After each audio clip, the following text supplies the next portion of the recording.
In this video, we are going to see how we can turn off the green dot or the green light that appears on the top on an iPhone. It's a pretty straightforward and simple process here, guys. Now, what does it actually mean? It actually means that some application is using your camera, like I'm using Snapchat right now. And whenever the Snapchat is using the camera, it will show a green dot or green light at the top. So what we can do is actually swipe down from the battery and you will see the Snapchat controls or whatever application you're using that is using the camera. And there we have privacy. From here, we head over to the Snapchat. So we click on the Snapchat.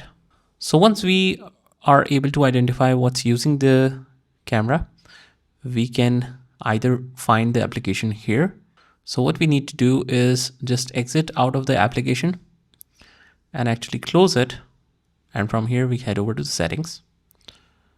And from here, we will head over to the privacy and security, which is right here. Click on that and just find the camera application here. Here it is. And from here, we will head over to the camera and just turn off the application that's using it. Just like so.